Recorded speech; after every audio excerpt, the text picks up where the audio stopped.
right, members, I'll be happy to answer any questions. Mr. Bryant?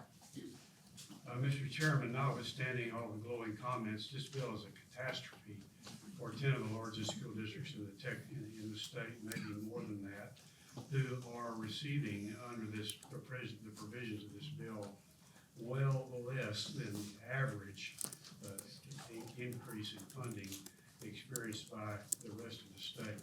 Now, I'm only speaking about the top 49 school districts in size, and 10 to 12 of those. I'm not commenting on the many other districts that are smaller than this that are also disadvantaged. And they're principally disadvantaged because the bill continues to contain language which takes away the promise in 2023 that the districts will be held harmless from the effects of the homestead exemption increase and compression policy when we implemented extensive tax relief in that session of legislature. It is an easy fix simply to eliminate the language that eliminates the whole harmless. And it's a matter of great distress with these districts and with the many others that are not on the list of the largest 49 that has not been done already.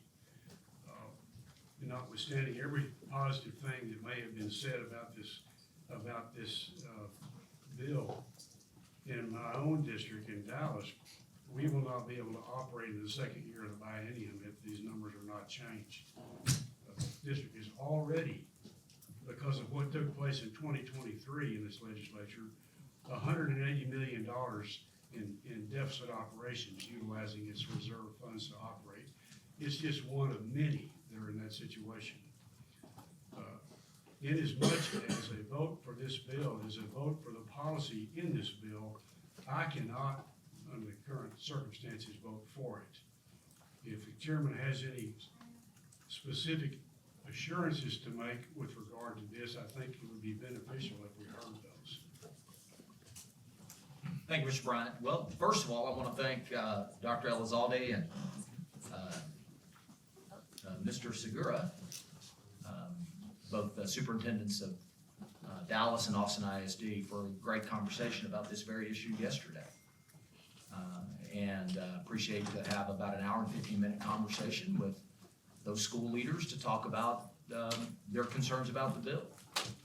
In it, we had a great discussion about the hold harmless provisions. I believe that Dallas is held harmless to the tune of about 80 million, and Austin to the tune of about 20 million. And I think that's what you look at if you look at the data. And you have my commitment to make sure we find a fit. You know, we have a $200 funding floor. I have a district in my district that is not a Dallas or an Austin. As a matter of fact, it has about 2,000 kids, and it joins them in what I'd say less than enthusiastic increases.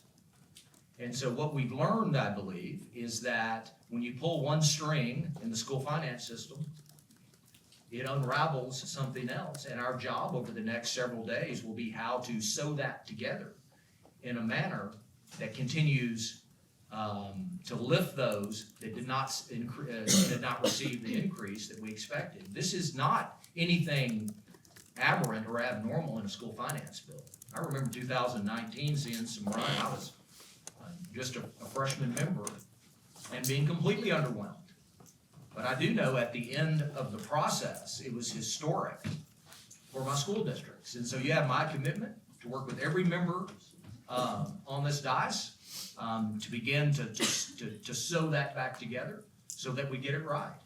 And I appreciate the real in-depth conversation with those leaders from Austin and Dallas, and we will continue to have that, and we will we'll set the time up, and we need to start working at least Monday morning at 9 o'clock. Mr. Bryant?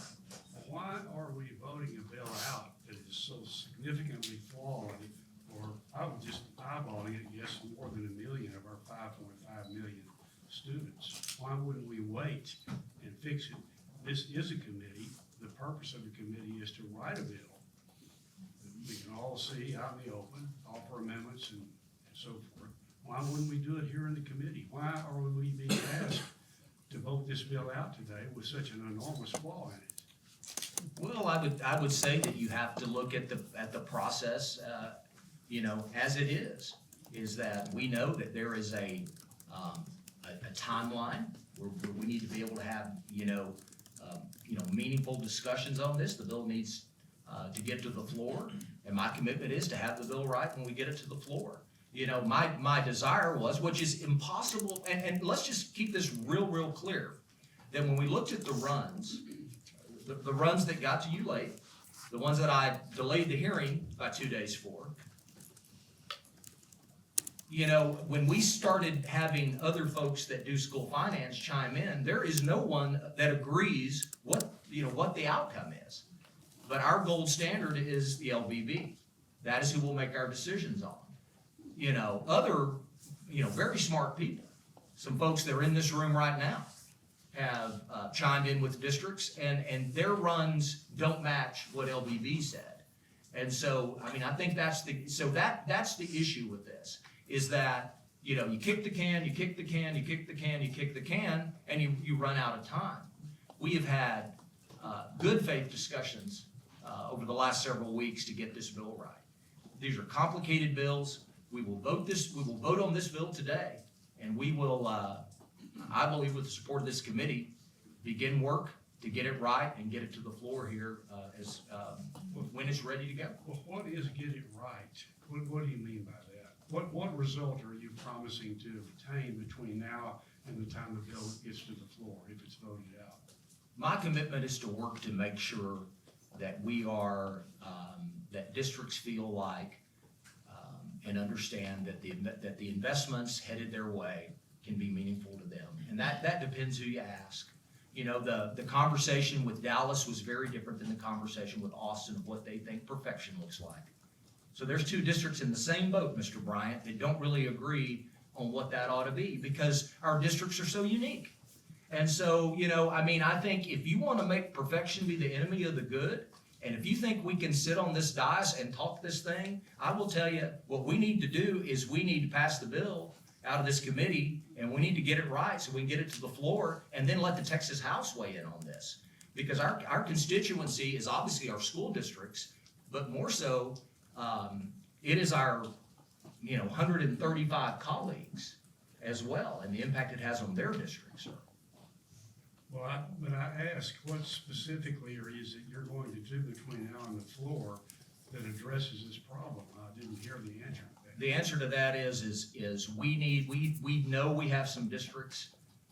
I know in my district and in your district and in Representative Hinahouse's and Chairman Leach's district, and really across this dais, and Chairman Dutton's district, where we felt like that when you're making this type of investment, that we didn't get the increase in the per student funding that we expected. And my goal is to improve that to where we can make it more fair for districts to make sure they're getting the resources that they need. Then why are we being asked to vote it out of committee before that happens? Because the bill is before us in a manner that the process of the school finance system, to understand when you pull a thread and I pull a thread, that it doesn't drive Vice Chair Bernal in the ditch. And so that's what we need to do. We need to get the baseline set, which we have here in this bill, and then we need to continue to work on that, and we will have, my intent is to have a perfecting amendment that will speak to these issues that you bring up today and what others bring up today.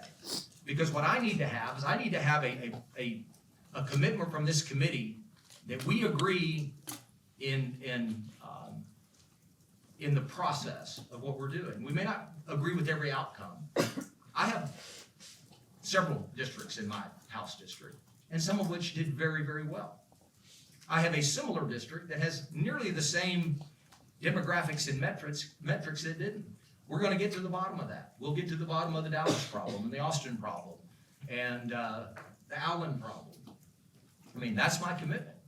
But the process before us today is pending business, and we will vote this bill today, and we'll start work on it this afternoon if you like. Well, I've served in 2 different legislative bodies at 2 different levels, and nobody's ever asked me before to vote against the very people who sent me here. And that's what you're asking me to do, to vote aye on this bill, without even a specific commitment to fix the very thing I'm talking about. I'm not hearing that commitment, except a general commitment. Well, let me do this. I'll put it this way. I'm committed to making sure that we get it right for our school districts. And your job is to advocate on behalf of your school district, what I believe is nearly entirely, and I don't want to speak for you, I can't recall, but probably mainly Dallas. And then Representative Kerwin has her constituency of districts, and I have mine, and Alrico, and everyone else. And it is my job, and all of us together, work to make sure as we pull the thread to help Dallas, that we don't impact someone else, and that we do so in a fair way. And that's my commitment to you, and that's what I intend to do. And I know the Vice Chair and I will begin to work, and everyone is welcome at the table, and we will continue the work. I think you can't, I hope you can recognize the difference in the bill as filed versus the bill presented before you today in the committee substitute. I think describing that any other way than significant change would not be accurate. You may not like necessarily, and the outcome may not be what you expected, nor was it what I expected in all cases, but it is a significantly different bill than what came before us before. And I expect with the bill we take to the floor, with the perfecting amendments and the great work of this committee, then we will have an entirely different product that comes off that.